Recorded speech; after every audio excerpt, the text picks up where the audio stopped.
Hi, this is Regina White Favors with Overcoming Setback series. And so I want to talk to you about working through marital setback. I do want to offer first a disclaimer. I have never married. I have never been married. And so I do not have any direct experience with marriage. Neither do I have any direct experience with, say, a divorce. But I have lived together with someone. We called it shacking. And so I do have some insight into how we can make decisions that could create a setback for us in the area of romance. And maybe I should have titled this Romance Relationship Setback, but I still want to look at the concept of marital setback. So I explored this in my book, Overcoming Setback, which will be available August 2021. And it is just, I explore some ideas that I think that are very challenging for people who don't understand the consequences of their decision making, especially those concepts of like open marriage. And so I want to go through this series about working through marital setback. Hopefully you will gain some insight from it. Take some time to subscribe to the channel, hit the notification button if you are interested in further audios. And this is Overcoming Setback series, working through marital setback. So marital setback, one of the keys that I want you to think about is do not open a door before closing another. And what people often do is they have to have the convenience of a relationship, even if they're saying to you out of their mouth that they don't have to be in relationship, is somehow they have to have the convenience of one, the companionship of one, the friendship of one, but also the status of one. Some people do not want to exit a relationship and be alone. They call it alone. And so they don't want to be single. So what they will do is start another relationship before they have ended another. And I disagree with the idea of creating new relationships while you have not completely finished out the previous relationship. If you are getting a divorce, you need to get the divorce decree. Do not bring someone into a relationship with you while you are going through the process of divorce. Your heart could reopen to your previous partner. And so that hurts the new partner because that person is now planning a life with you, investing time with you, and you are going back and forth with your ex or soon to be ex. And usually the new partner that you get tends to be a rebound anyway, because you have not really reflected on your past relationship. So do not open a door before closing another. James 1:8 reads, a double-minded man is unstable in all his ways. And so when you are opening different doors, it begs the question concerning your mental stability, not mental health stability, but just your way of processing information, new information coming in. You say to yourself, okay, I'm ending one relationship, I'm gonna open the door to another relationship, but I'm not quite sure if I'm gonna keep that relationship because my other relationship, my previous relationship could work. And so I'm going to hold out hope for that. And so you do this arm's length strategy. That's what a double-minded person does. They do this arm's length strategy. They do this hokey pokey game. They have one foot in the relationship and one foot out. Or they have one foot in the relationship and one foot in another relationship. And you know, if you stand like that, if you get the visual in your head of standing in one relationship and one out, you are stretched. Your legs are stretched, your upper torso is stretched, right? Your arms are outstretched, your mind is stretched. So a double-minded man is unstable in all his ways. If you are unstable in the area of romance, it's going to show up in your finances. It's going to show up in your health. It's going to show up in other areas of your life that are very important for you to maintain and sustain, and that any hit or blow to that area of your life could make everything unstable. That's why it's very important to take some time for self-reflection, because you run the risk of getting into a lot of things, a lot of different relationships, and just going to add more stress. And if you haven't recovered from your relationship with your previous partner, it's going to add even more stress to what you are already going through, and it's going to put a lot of stress on the current relationship that you are pursuing. So closing doors. Do not open a door before closing another, because you do not know what lies ahead and the responsibilities you must agree to behind the open door. It is better to close and resolve any issues you may have with a friendship, family member, and or romantic relationship. And I usually like to go with the romantic relationship, because a lot of times we sometimes do not have a problem closing out friendships and staying away from family members. But romantic relationships, they tend to be the hardest to let go. And so the romantic relationship, depending upon how you started, creates soul ties. I know there's a difference between soulmate and soul ties, but the soul ties are usually created out of trauma of some sort of anguish. And when you are going through the exiting process of a relationship, it's very traumatic. It's not as cut and dry as we think, because why keep going back and forth in that relationship if you believe it's no longer working for you? The latter is more important, because we often engage in romantic relationships hastily, stepping in and out of partnering without an understanding of how our actions affect another. And so you have to look at the idea that if you are no longer in relationship with someone, you both failed at that relationship. It's not just that the other person cheated on you and you had to end the relationship. There was something in the relationship, or at the very beginning or start of the relationship, that told you it wasn't going to work, that sort of hinted that there was going to be issue. A person doesn't all of a sudden cheat in a relationship. They've been cheating in relationships prior to meeting you, and they've been cheating in other areas, because cheating is substituting, essentially. Cheating is also exiting a romantic relationship. The person wants out. So if you get at the root cause of that person always wanting out, which really is interpreted as running. They always got to run. They always got to leave something. They can't stick. They can't stay. Well, there's a root cause of that. There is some sort of probably connection to their childhood, or previous relationship, or relationship with their parents, that informs why they are cheating today.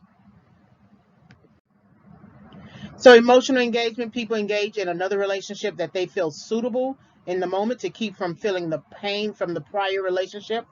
But the problem with that is that you are straddling the fence, and nothing good comes of straddling the fence. Think about a fence, a physical fence, and you sitting on top of the fence, and you have one foot on one side of the fence and another foot on the other side. That's very uncomfortable. There's no way that you can sit on that fence long term. You could create a seat for yourself. You could bring a blanket. You can do a number of things to try to make that fence more comfortable, and it's just not going to work. Nothing good ever comes out of straddling the emotional fence.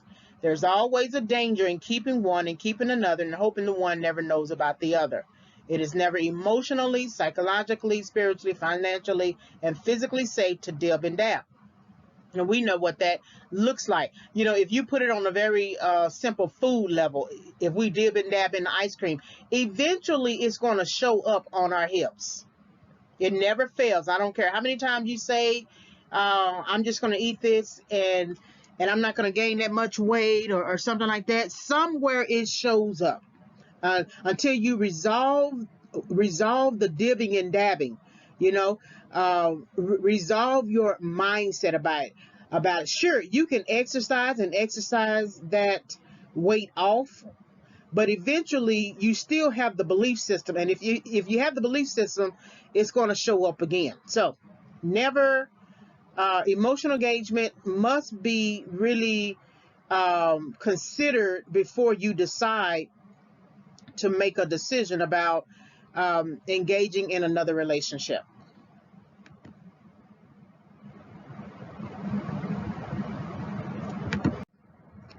One of the current trends today that I definitely have to disagree with is this idea of open marriage. I just don't believe that you should have an open marriage. It doesn't matter what you believe, or that you believe I'm wrong for believing what I believe. It's just don't bring in outsiders into your marriage. And so two partners in a legal marital relationship open the doors to their marriage to outsiders who may be married and or single. When the main couple is challenged by society on moral and maybe even legal grounds, the two defend their union and the right to carry out their dating and sexual strategies as they see fit.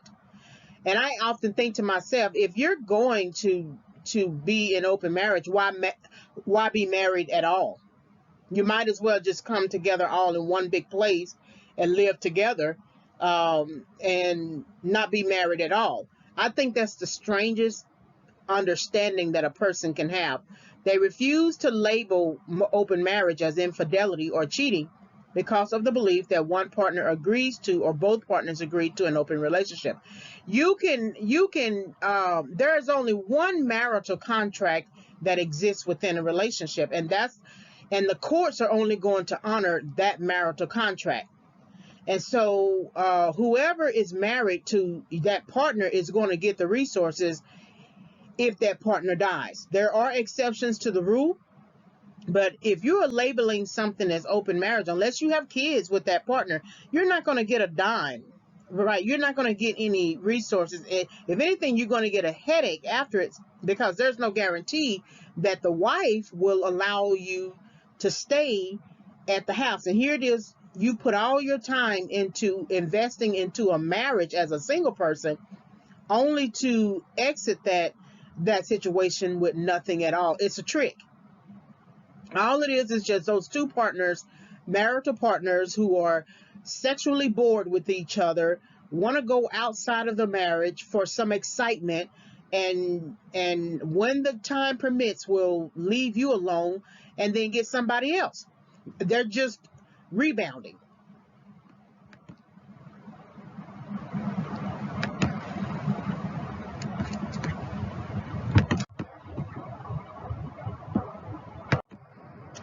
So, regardless of what belief system couples adopt, it is still considered infidelity and adultery because the marriage contract has not been terminated. State law would dictate that the marital partner has rights in the marriage more than the outside partner. And, states vary on this idea of infidelity, adultery, etc. So it does depend. There are states that allow for a injured partner to sue if his or her partner committed adultery with someone and that affected the dynamics of the relationship. And each state, has their own guidelines. You would have to research those guidelines and statutes in your own state. There's also this trend of dating married men, or dating single women. So we have some married men who are pursuing single women, and then we have some single women who are actively pursuing married men. And they justify their behavior as basically, he goes back to his wife. He takes care of me, but I don't have to take care of him. He goes back to his wife. Let his wife take care of him. This gets very dangerous. How many times have you seen these open marriages turn deadly? Or have you seen these other types of relationships, show up on an episode of Snap? It happens. There are some men who purposely pursue single women for many reasons, including feeling alive and youthful, but mainly due to the need for sexual variety. Men often claim that their current partner is not sexing them the way they need. Out of sexual boredom, they date outside their marriage. This might include operating in different sexual positions, being open to oral, anal sex, and encouraging role play. I do think that it's important for partners to fulfill each other sexually. You should not have to go outside the marriage to get what you need. And you maybe should outline what it is that you need. There are something, and you can't, to me, you can't get everything. I mean, you can't get 100% of the woman, sexualizing you and giving you everything. You would run her down. Okay, she got to swing off a pole and get into cute little clothes and perform oral sex and take anal sex from you, and after a while that gets tiring. So you have to choose your battles, and I don't think you need to go outside the marriage to get what you need. So that means if she's doing everything you want and need, and you still feel like you got to go outside the marriage, then there may be something going on with you individually. And a lot of times people have been sexualized much early in life, and it creates a thirst in them. So they've engaged in relationships, turning themselves over in sexual acts through different people. Some people have, given them what they need, and some people have not. And there's this feeling of gap or something missing that they can't quite close, and they're using sex to do that. But eventually you're still going to run your own body down after a while. There will come a time when you need your body to work longer than that moment. You want to get to your older ages so you can look back and reflect, and then also mentor the new people who are engaging. And if you are struggling with sex, meaning that you just can't, no one can satisfy you, that's an individual problem. That's not your respective partner's problem. Because if they're giving you the majority of sex and they're not, and they're basically kind of open to a number of acts, you can't just continually push the bounds to the point that the person is going to affect that person's health. So dating married men is also a problem because you are an outsider, and that's very clear. But you are creating the types of consequences for yourself that are going to be so deadly that you have no idea truly what you are doing. If you really understood what you were doing, you would not date a married man, or a married man would not date a single woman.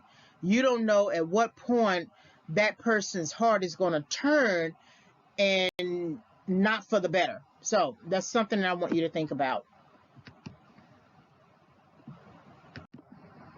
So stepping out of the marital bed, therefore they will leave or step out of the current marital bed to enter another bed, one that is slept in by a single woman or man, or even one that is slept in by another couple. Some men or women who are sexually bored may even participate in sexual parties, orgies, visit sex clubs, just for the purpose of feeling whatever feeling they need to feel alive in that moment. And once they have completed that feeling, they return to the core partner, get in bed, and continue in the marriage. Just what sense does this make? So I'm beginning to understand why people would marry but still step out. They still, like I said at the beginning, they want the convenience of marriage. So they still want the wife. They want the wifely duties. They want to be able to take a wife out to a business meeting or something like that. She's maybe the trophy person, I don't know, but they want the type of person, they still want the wife, but they are double-minded in their understanding about stepping out of the marital bed and going into a single woman's bed or another marital bed. I mean, if you think about it like this, you get the visual. You are stepping out of your own marital bed, exiting one marital bed, and going into the bed of another partner, doing what you do in that bed, and then turning around and getting back into the marital bed. Does that make any sense? I don't know if they have a boyfriend mentality or a girlfriend mentality that sort of validates their belief system, about it being okay to do. But that's, I mean, you are rolling around in the bed with someone who is not your partner, and then going back and taking your body and your organ and getting in the bed with your wife and bringing all of those uh, spirits and bodily fluids and putting that into your marital bed. It's just horrible. It's nasty. It's filthy. It's a horrible thing to do. It's a horrible understanding to have, to make peace with, that you are okay with that. I don't understand how you can ever be okay with stepping out of your marital bed. I just don't get it. Then there's another trend that is basically the dating rotation. And I think the dating rotation, concubining in the Bible, has become the dating rotation, where people roughly are setting up harems or something like that. They have this kingship or queenship type mentality, and they have the core marital partners, and then they have some concubines. It's just goofy. There is an additional trend where men and women are creating dating rotations while they are married. They are not only pursuing a relationship with the standard mistress, but they have also formed a dating rotation of multiple relationships. These are called your side chicks and side dudes. These men and women might include someone who just provides companionship, friendship, and or financial resources. But if a person has a dating rotation, and they tend to have sex with all of those individuals that they have a dating rotation. I remember King Solomon in the Bible, who had all those wives and concubines, and at the end of his life, he's talking about all things of vanity. And I think he engaging in those sexual acts with that many people, I think of 900 concubines or wives or something. It's either 900 or 1,000. I have to check. Of course, that wears down your body, but you lose your whole mission as a king. You lose the vision that you need to have for the country, because you are laid up with foreign wives and foreign concubines, and it brings about a different vision and mission that that has nothing to do with the initial heart that you had to be of service, to your country and to the people. And if you think about it like this, if in our modern day thinking, if we're so preoccupied with having sexual variety, and we engage different types of people, eventually we don't care so much about the job we are working on. We don't care so much about the mission, the advocacy. Right now you get politicians who are accused of sexual harassment or other types of, sexual charges. And so somewhere they started out with some kind of heart to do something. And then they got turned around, going to sex parties, doing sexual acts and things like that.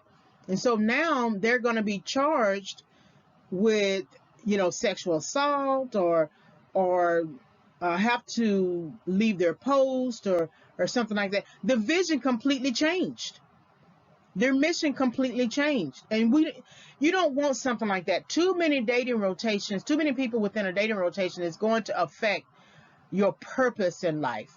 You may never get to your purpose because it's so hindered by all of the different activities you are doing that are separate from that purpose.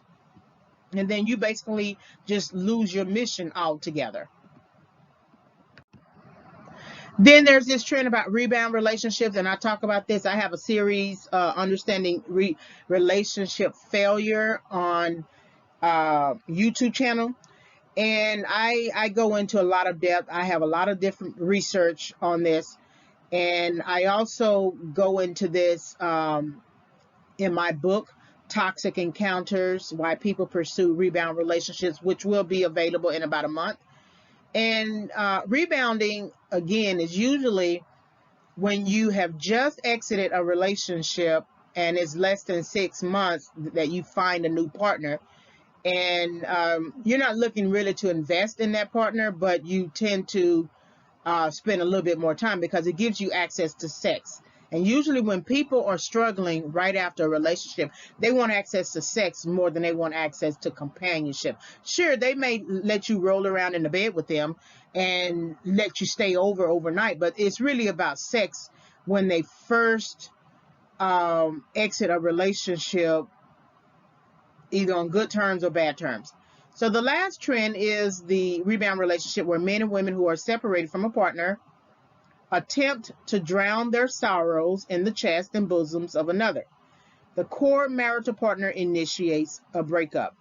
A typical reason for a breakup is cheating and or infidelity. The wife wants to break up. It might lead to a separation, legal or not. So usually when this happens, it's the men who tend to rebound more. The psychology research supports this notion that men, because they don't always have access to psychological resources like women have access to a sister circle, so they can reconcile and talk and discuss the issues they had in their marriage, whereas a man doesn't always have access to that. He's expected not to cry. He's expected not to grieve over the breakup of a relationship. He's more expected to go and pursue another relationship, and quickly. And so the psychology research suggests that men tend to rebound quicker, and they take relationship termination harder than women. So the husband decides to date while separated from his wife. He invests into the rebound relationship, selling the rebound woman a dream of love long term. And this could also be a woman who does the same thing. Then the husband gets a call from the wife to return. Instead of closing out the relationship with the rebound woman, he keeps it at arm's length, mainly because the wife could change her mind again.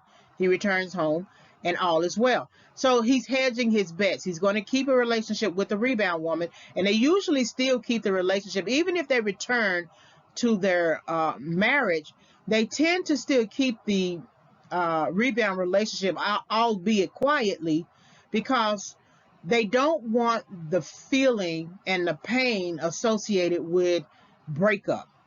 Instead of taking time to self-reflect and think about why there was a breakup and why there was a separation, it's much easier for them to just keep something at arm's length, and even if they are returning home to their partner. So the sanctity of marriage, married and religious people argue that there is the sanctity of marriage that outsiders must consider. However, the outsiders say that the married people need to practice what they preach. I mean, if you are accepting someone into your marriage and calling it pseudo fidelity, then it's really not the outsiders who you need to argue with. It is with you. If a married man or woman decides to step outside of their marriage, why should it be the fault of the other person? This is a question that deserves an answer. It is wrong for the married person to step outside of the marital relationship. It will be better just to divorce. And divorcing is essentially closing the door. And so that should tell you something, that if a person doesn't want to divorce, but they want to keep stepping out, that person is just not a stable individual. You should never engage that person. You're going to run into problems. They're going to keep that partner and still keep engaging other women, and you're just going to be part of a long string of rotating women that they keep. Fear of closing doors. So people are often afraid to close one door because they know that the door would be officially closed, and they believe that they would never have an opportunity to go back and open that door. This belief does not justify holding someone emotionally hostage, however. And so I think, people want their cake and eat it too. That's just obvious, and that's a cliche. But I also believe that people do fear being alone. They do fear not having something to grab at. Some people don't want to start over. You would have to start completely over with a new relationship, meaning that you are entering the dating market. And, that takes so much time to cultivate a possible relationship that's of meaning, because at a certain age, it becomes about pursuing relationships of meaning. That whatever you did in your 20s or whatever mindset you were in, where you just chose something because you wanted something to do and you wanted access to sex, that changes after a time. And the timing depends upon you, your age. Some people get a clue very early in their 20s, but most people don't get a clue until their 40s, when they feel their mortality. Late 30s to 40s, they begin to feel their mortality, and they realize that they could die. And then they begin scrambling and thinking about all the different things they could have done with their life. And so now they're trying to pull at things to bring meaning to life, right? Life didn't mean a whole lot when they were in the clubs and hanging out with different people, and adopting dating rotations, maybe getting people pregnant, leaving people. Life didn't really matter as much. They were free. They felt free, even though they really were bound, but they felt free. Now they're actually more free at a later age, but they're more bound because of their decision making. So do not hold on to and perpetuate the lie that you are calling marriage when you no longer believe in marriage. And that's essentially what this basically is. This idea of open marriage, or this idea of rebound relationships, or this idea of dating a married man or dating a single woman, that you don't believe in marriage anymore, but you're not going to let it go because it still brings you some benefit. So I do have a topic highlight that I address in the book. One of the questions you must ask yourself, and this is the question I think about, that this is the exception to the rule, that if you have a marital partnership contract between a man and a woman, or two partners, and those two partners decide to open the relationship to a third partner, it's the partner the main core partner, the wife, is the one who will get access to resources. But there is an exception to the rule, that if you have a child with that person, or if you believe that their relationship ended when you married the person. So what if my partner is already married? What if you learn your partner's divorce was never finalized while you're married to him or her? It is possible that the partner may not even realize he or she is not divorced. This is important information to know, because whoever is married to your partner has priority rights to the assets in the event of death and or divorce. So I do have a personal story. I was with a partner between 2013 and 2016, and I thought we were going to get married.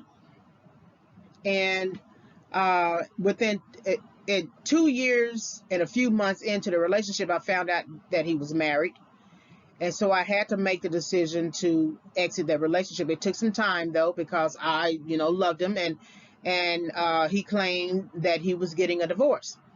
And then I also found out that he was with the person. He thought he was divorced, but come to find out, she told him she never filed the paperwork or something like that. So just think if I would have married him, because the core partner has more rights in the relationship than I would. And so I would have been considered, under the law, putative spouse. And you can check this in your own state for more information.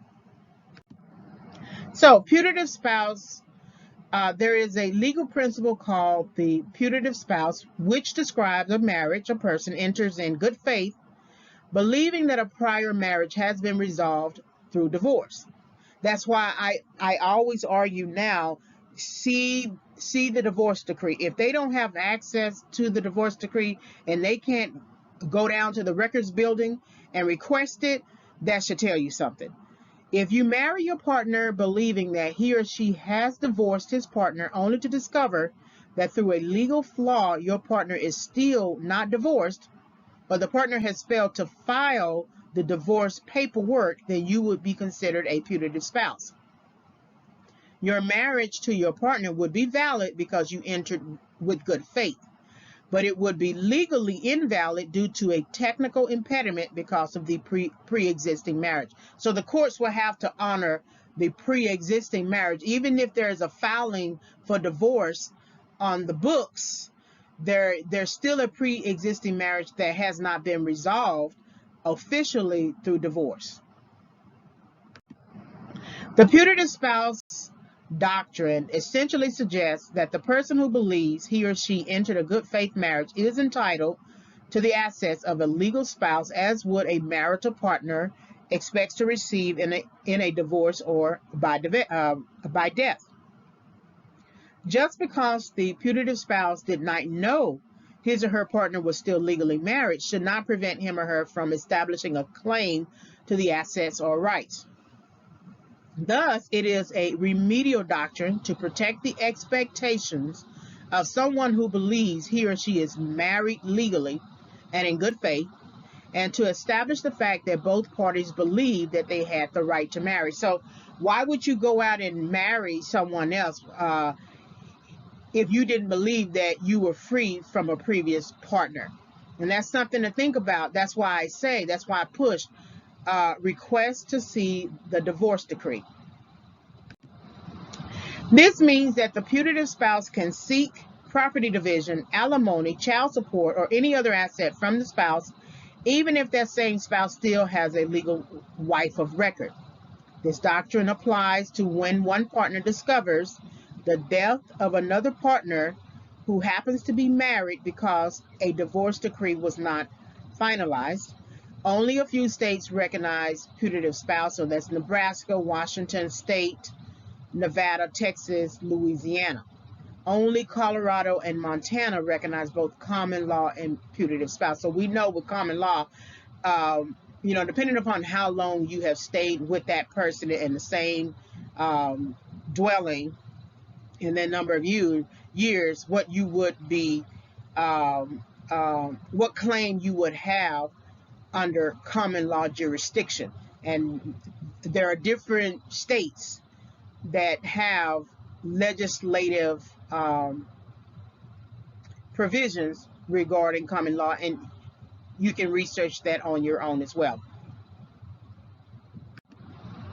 So here are some questions I want you to think about. Should you ask to see a divorce decree from your potential partner who says he or she is not married?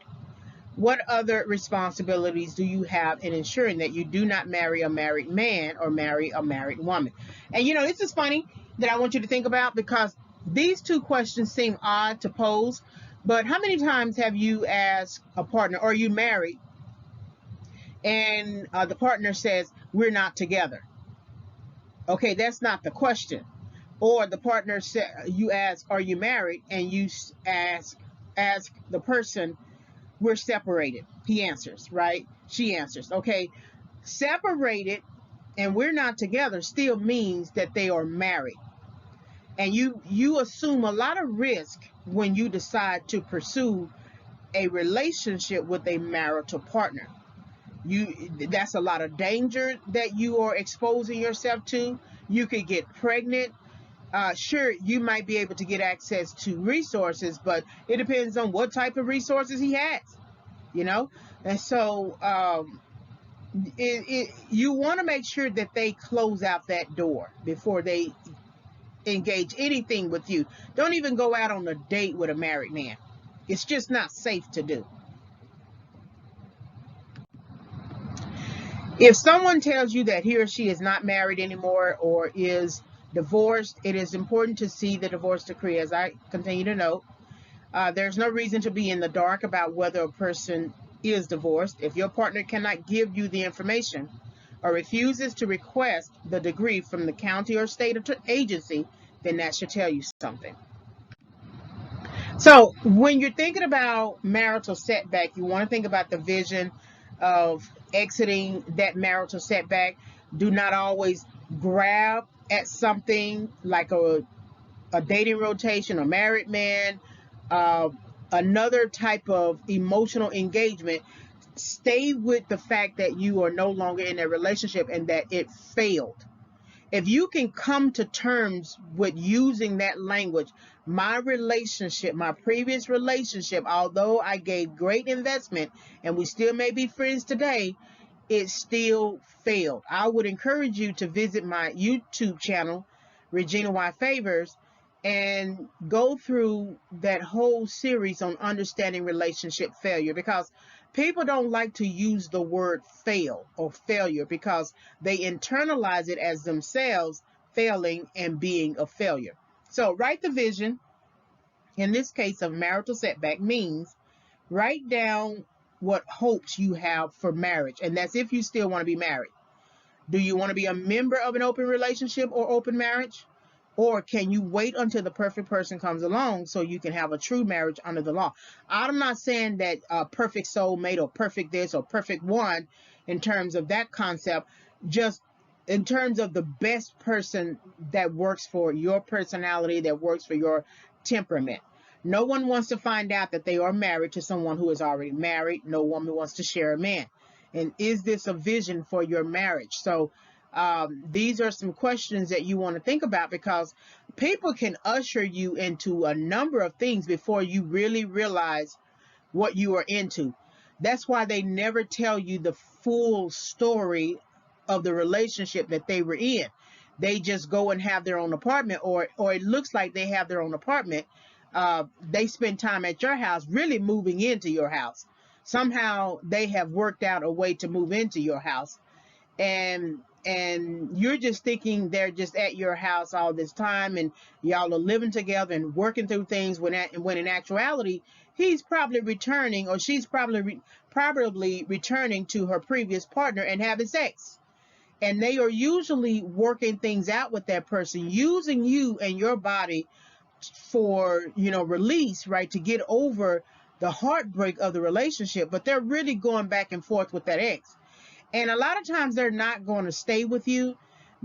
You tend to be the rebound right after the breakup of a relationship, even the separation of a relationship.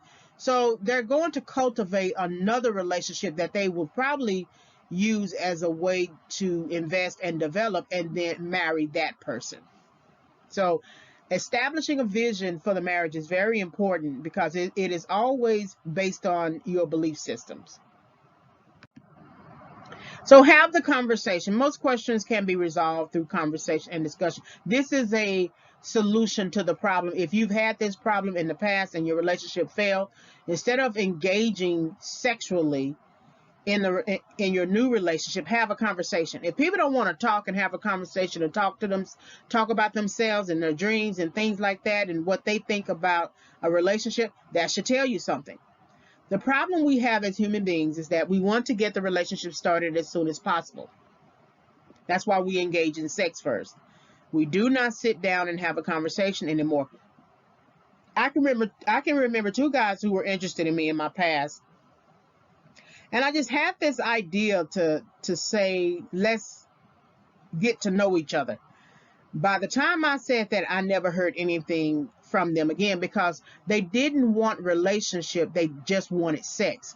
And I'm glad that I did that. But then there were some relationships that I did not use the statement, let's get to know each other. We ended up having sex. Now, it kind of lasted a long time in terms of the relationship.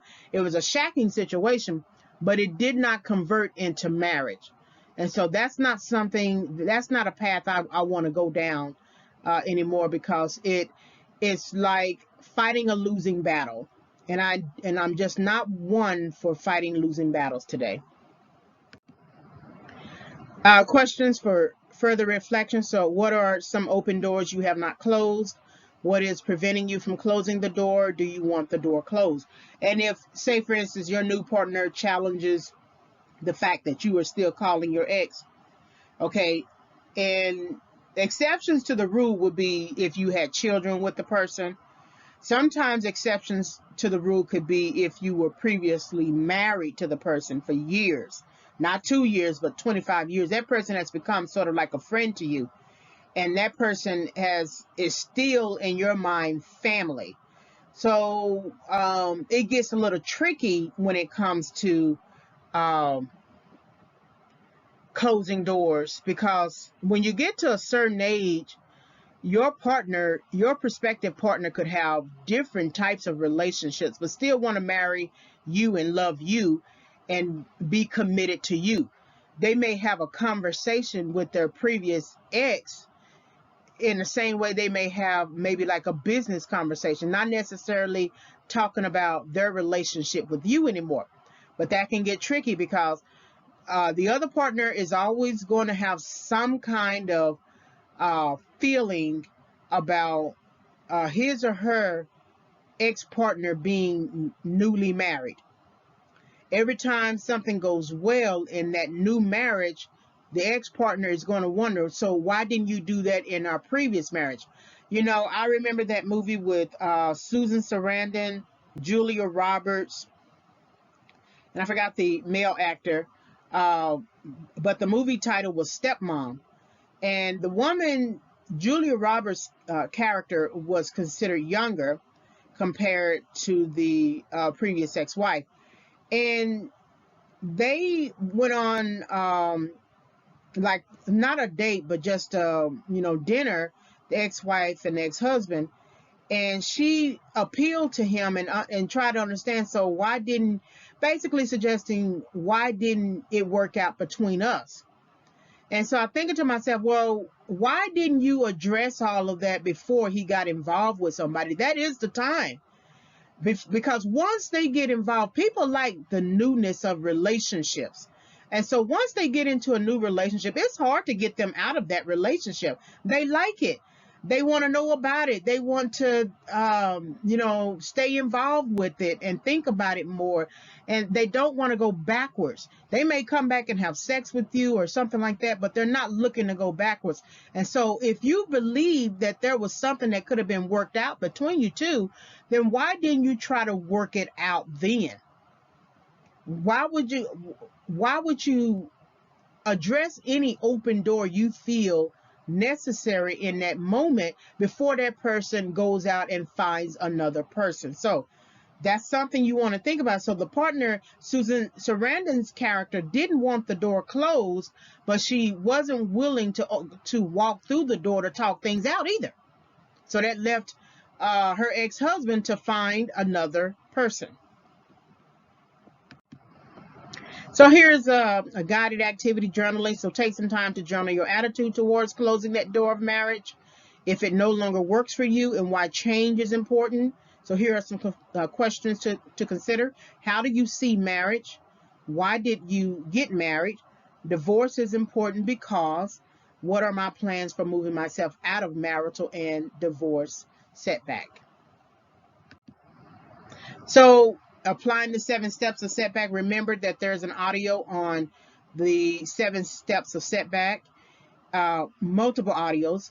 And when you are looking at an issue to resolve, think about relationship failure, because if you are going through a marital setback, maybe you are not divorced, but there was a issue in the current marriage. So the person could have cheated, the person is not doing drugs or something like that. That's a marital setback because you didn't start that marriage off in that way. So missed opportunity. What understanding did you miss about your particular marriage? Because we don't always talk at the beginning. We have sex. So then if we are hitting roadblocks and hindrances and distractions and things like that, it's something that we missed in the beginning. Punishment. What was the punishment you felt? So now that you have a relationship, a missed opportunity, what was the immediate punishment? Then the pain, how significant was the pain? So if we're looking at infidelity, one of the partners decided to step out, and the missed opportunity would be the warning signals, your conscience telling you that it's not a good idea to do that. And then you decide to step out, and the punishment could be your wife kicking you out of the house or threatening to divorce. Then the pain could be the breakdown of your relationship with your wife, the communication breakdown. So how significant was that pain? Then the correction could be, did you enter and complete correction? Could be counseling, pastoral counseling, a therapist or something like that, to sort of correct your understanding about marriage and what it's supposed to be, and how infidelity has an impact on the marriage. How did you recover? So did you return to each other to work things out, right? or did you recover in your understanding about the idea of marriage? And then restoration, did you receive mentoring? That could be that therapist, that sustain working through the therapist, getting mentoring. It could also be friendships. It could be somebody that you respect and honor. So a person who is already married, has been married for 25 years, you go and sit with that person, have coffee, drink a beer, talk to them about their marriage, not necessarily getting involved in their privacy concerns, but enough to get some kind of understanding of your own, so that you can then go back and talk to your wife about things that you could do. Mentoring could also be like the little journaling and workbook, little exercises a therapist tends to give clients, and you sort of work through the pain, because if you are cheating, there's some kind of pain somewhere in your childhood, some trauma that you were exposed to. So it's important to kind of address that. And then advance, what are your plans for staying out of setback? So how are you going to keep yourself from stepping out on your marriage again? You need to sustain overcoming setback, not just getting over that immediate hump and then returning home and having sex with your wife and making things all good again. That issue is still there, especially for women. It still comes up in our hearts and minds about you cheating on us, right? And so what are your plans for staying out of setback? So that means it goes back to the initial vision for your marriage and what you hope to accomplish. So metacognitive, so what did you learn from this part of the lecture, and what did you learn about relationship failure? All right, so like, subscribe, and visit. Hopefully you were able to gain some insight from this audio. Like the video, subscribe. You can always send me an email. The book will be available August 2021, and the title is Overcoming Setback, 5 Keys for Entering and Exiting Correction. Thank you for listening to this audio.